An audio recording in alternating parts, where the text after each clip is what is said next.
Orang tanya sama Ustadz, "Anak Ustadz, kalau masuk surga ada dukhon nggak? Ada rokok nggak?" Katanya di surga. "Ada," kata Pak Ustadz, "tapi apinya ngambil di neraka ya." Prejo lah kau, kata orang Palembang ya. Tahu prejo lah kau, maksudnya cari sendiri ente. Nah begitu. Saudaraku yang dirahmati oleh Allah, kadang-kadang suatu yang hak itu disampaikan pahit. Gulil haq walau kana murra. Tapi uslub orang berbeda-beda. Inilah indah umat Nabi Muhammad. Ada modelnya begini, ada modelnya begini. Ikhtilafu ummati rahmat. Jadi jangan saling menjatuhkan, tapi saling mengangkat dan mensupport. Inilah dakwanya Rasulullah yang begitu indah. Ada seperti Sayyidina Abu Bakar yang lembut, ada seperti Sayyidina Umar yang begitu keras, ada seperti Sayyidina Utsman yang begitu dermawan, ada yang seperti Sayyidina Ali yang begitu cerdas di dalam ilmunya. Itu semua melengkapi untuk kesempurnaan menegakkan syariat Islam. Amin ya Rabbal. Nah, ini belajar nih, kata Imam Haddad, ada 4 perkara yang membuat kehancuran di akhir zaman. Yang pertama, jahal biddin, bodoh dengan agama. Kalau nggak tahu soal agama, soal syariat, belajar, betul. Kalau nggak belajar, nggak tahu, goblok jadinya. Ya, ini al-jahal biddin bahaya. Kata Imam Ali mengatakan al-jahal, an-nasu a'da'u ma jahilu. Musuh yang hakiki itu yang kita nggak tahu. Kalau nggak ngerti perkara sholat, pelajari tentang sholat. Nggak ngerti masalah syariat, pelajari yang betul biar tahu. Sekarang sholat kenapa ini? Ana dapat orang liberal datang sama Ana Habib.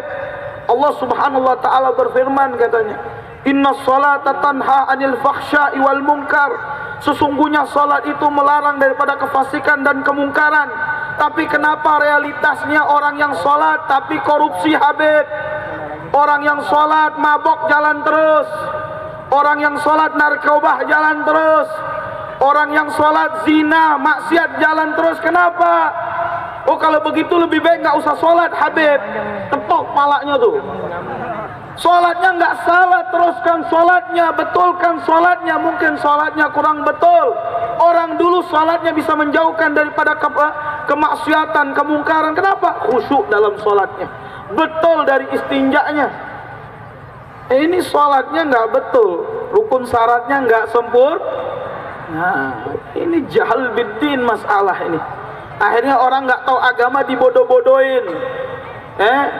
Jadi kalau sholat itu cukup ingat saja, aqimus sholah li dzikri, dirikanlah sholat untuk ingat kepadaku. Nanti kalau azan, ente menjamkan mata, ingat aja, anak ingat sama Allah, sudah sholat.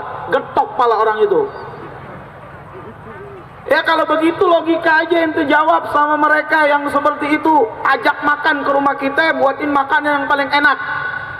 Bilang sama dia, ente lihat aja tuh makanan, jangan makan kira-kira kenyang nggak? Kenyang nggak? Bagaimana mau kenyang, makan aja enggak ya? Cuman dilihat doang, betul? Masa orang cuman ingat doang sudah dikatakan sholat? Ini goblok namanya, ini yang hakiki goblok. Ya, paham tuh?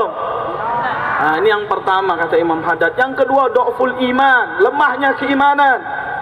Orang lebih percaya kabar yang ada di internet, di media massa, koran, TV. Itu kata orang Arab, al-khobar kal-ghubar, kabar itu bagaikan debu. Kabar itu bukan seperti melihat langsung, kadang bohong, belum tentu betul kadang-kadang. Tapi kalau kabar dari Al-Quran dan hadis itu betul. Paham tuh? Tapi orang masih ragu.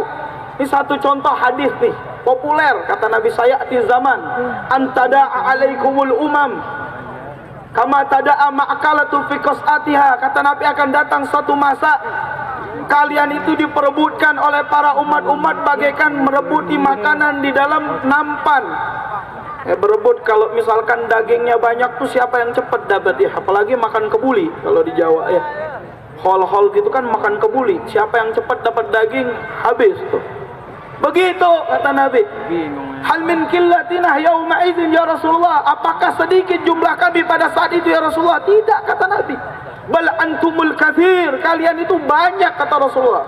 Walakin kal ghusa'u sel, kalian itu banyak tapi bagaikan buih di lautan.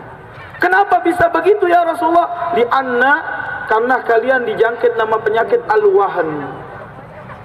Wa ma huwal wahn ya Rasulullah? Apa itu wahn ya Rasulullah? Hubbud dunya wa karahiyatul maut. Wahn itu cinta dunia sama takut mati. Cinta dunia sama takut mati. Itu banyak nggak zaman sekarang? Cinta dunia, cinta jabatan, menghalalkan segala cara, melakukan semua keboliman. Ambil ente, nanti di yaumil kiamah semua dihisab. Halaluhul hisab wa haramuhul azab, kata Nabi Muhammad. Halalnya dihisab, apalagi haramnya. Abu Rafi, seorang ulama, seorang sahabat meriwayatkan hadis Rasulullah. Abu Rafi pernah berjalan sama Nabi melewati makbaroh kayak kita nih. Ini makbaroh nih. Dilewatin, kemudian Nabi mengatakan uffin laka, semoga Allah ringankan engkau azabmu. Kemudian Abu Rafi bertanya, ya Rasulullah, kenapa orang itu? Orang itu Abu Rafi sedang diazab oleh Allah di kuburan, di barzah. Kenapa dia diazab ya Rasulullah? Nih orang dulu saya suruh ngambil zakat di Bani Salim, zakat kurma. Ketika ngambil zakat di Bani Salim, zakat kurma, dia ambil itu zakat, dia makan satu biji kurma. Karena satu biji kurma itulah Allah azab di barzah. Bagaimana yang jutaan triliunan itu? Wa na'udzubillah min. Kalau nggak taubat cepat sama Allah, nggak kembali sama Allah, memahap rahmatnya Allah, kembalikan kezalimannya. Wa na'udzubillah min dalik, azab Allah sangat pedih. Nih ini nih kata Nabi, hubbud dunya wa karahiyatul maut, penyakit akhir zaman.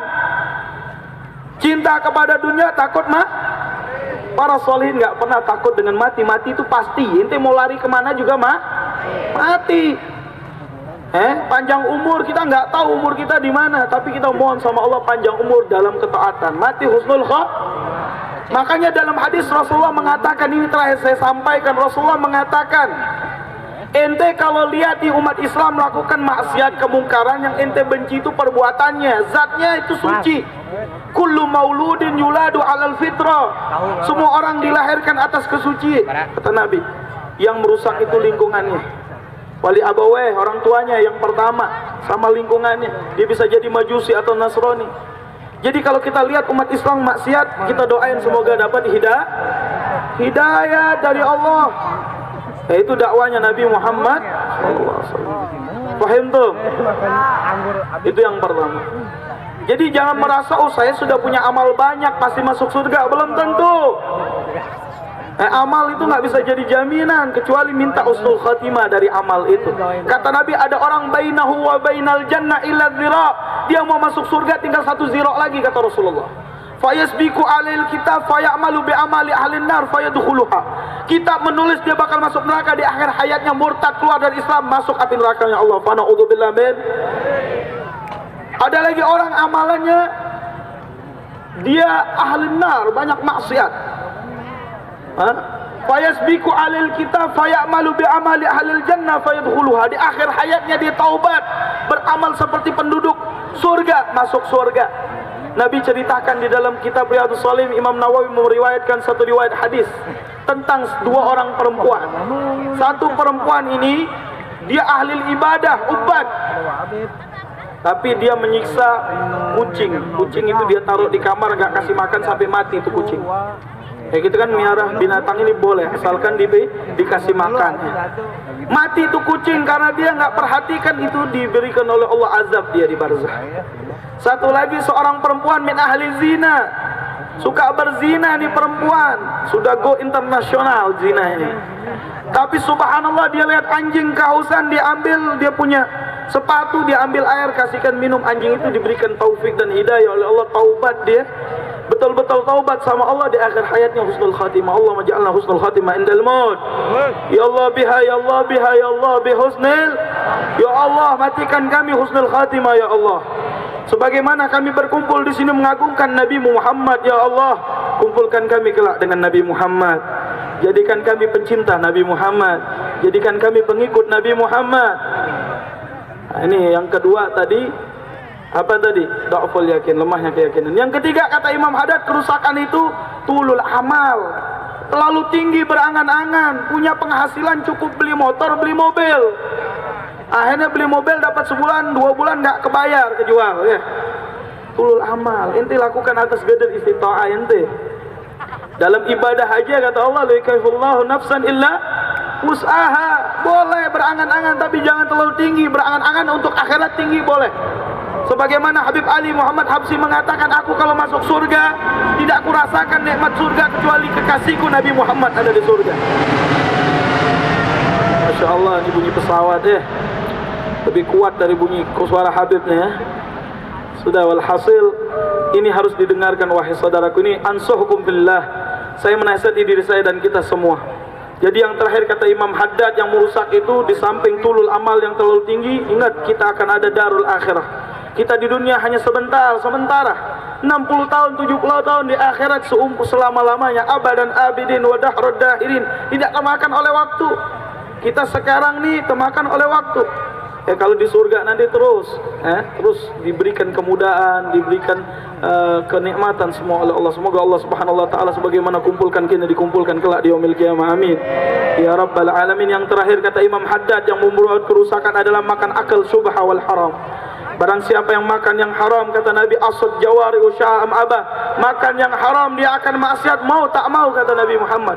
Wa man akala al halal ta'at jawari usya'am abah, makan yang halal akan membuat dia taat sama Allah mau tak mau. Semoga kita diberkahi di bulan Sya'ban, yang mana amal perbuatan kita mau diangkat. Semoga kita bisa diangkat amal perbuatan kita malam hari ini di dalam kebaikan ya Allah, di dalam ampunanmu ya Allah, di dalam karuniamu ya Allah. Berikan hidayat dan taufik kepada kami yang hadir di sini ya Allah. Diberikan petunjuk dan bimbing kami ke jalan yang Engkau ridhai ya Allah, jalan yang diridhai olehmu dan Nabimu Muhammad. Dan semoga apa yang kami lakukan di malam ini Engkau balas dengan sebaik-baik balasan ya Allah.